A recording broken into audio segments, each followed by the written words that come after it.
Em 1836 aconteceu a fundação da Associação dos Trabalhadores de Londres. Em 1838 teve a entrega da Carta do Povo ao Parlamento Inglês. Em 1840 a criação da Associação Cartista Nacional. Em 1842 a entrega da Segunda Carta do Povo ao Parlamento Inglês.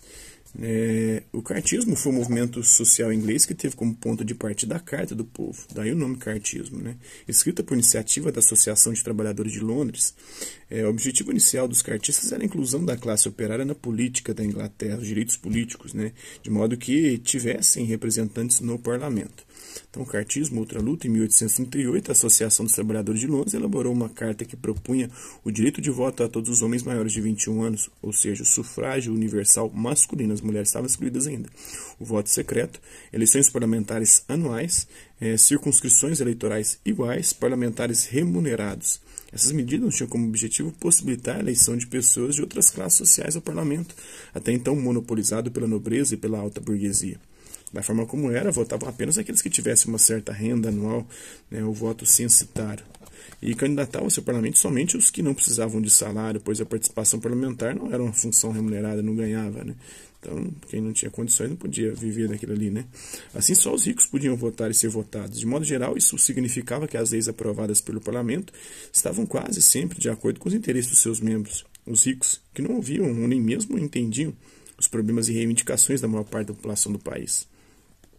A Carta do Povo, como foi chamada, recebeu mais de 1,3 milhão de assinaturas, mas foi rejeitada pelo parlamento. Os cartistas não desistiram. Houve novas manifestações populares e, consequentemente, novas prisões. Então, o cartista é o adepto do cartismo.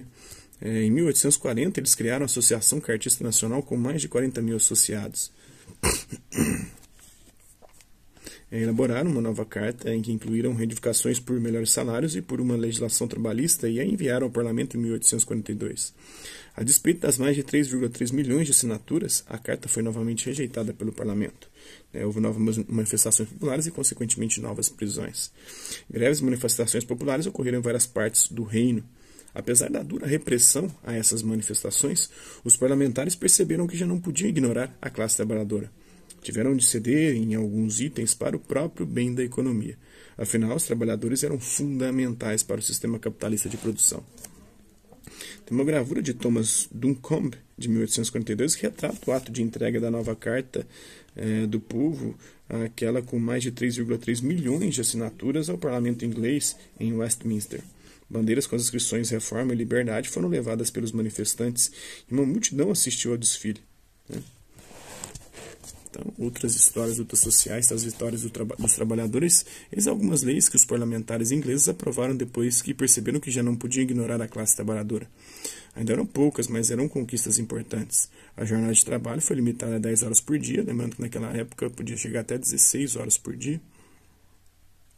16, dependendo de algumas regiões, até 18 horas por dia. Crianças e mulheres já não mais poderiam limpar as máquinas em funcionamento, a de 1844. O trabalho extremamente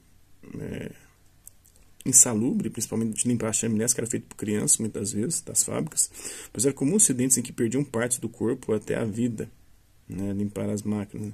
A redução da jornada de trabalho de crianças também de menores de 13 anos de idade para meio período, quem fosse menor de 13 anos podia trabalhar, continuava podendo trabalhar criança, mas só meio período agora. A anulação da lei dos cereais de 1846. Em sua opinião, qual dessas conquistas foi mais importante para a classe trabalhadora e por quê? Isso é particular, pessoal, você vai pensar e refletir aí dessas mudanças, dessas conquistas através do movimento cartista. Socialismos e o anarquismo. As péssimas condições em que viviam os trabalhadores da Inglaterra inspiraram outros grupos a buscar soluções mais adequadas às relações de trabalho. Eram evidentes as desigualdades sociais. Uma grande parte da riqueza é concentrada nas mãos de poucos homens e uma massa enorme de trabalhadores, muitos deles na miséria. Os primeiros socialistas começam a surgir na Inglaterra nas primeiras décadas do século XIX, enquanto trabalhadores se manifestavam por meio da quebra de máquinas, os ludistas, o movimento ludista, os quebradores de máquinas, ou da escrita de cartas ao parlamento, como os cartistas, haviam filósofos e empresários que estavam pensando em como mudar a situação.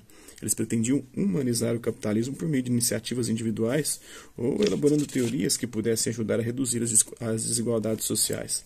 Tais filósofos e empresários foram os primeiros a falar em socialismo. Um deles foi o empresário britânico Robert Owen, que veio de 1771 a 1858, que fundou cooperativas de trabalhos. Né? O que é uma cooperativa? Uma associação que reúne pessoas em busca de um benefício que atenda a todo mundo e não só um grupo, só uma pessoa, só um empresário, só o burguês, no caso, como acontecia no capitalismo. Né?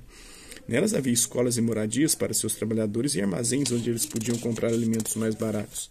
Além disso, nas cooperativas de Owen, a jornada máxima de trabalho era de 10 horas diárias. Isso quando ainda não havia leis parlamentares que tratassem do assunto. Então é isso aí. O movimento trabalhista, movimento de operários na Inglaterra. Espero que vocês tenham gostado do vídeo. Hasta la vista, babies. Até a próxima.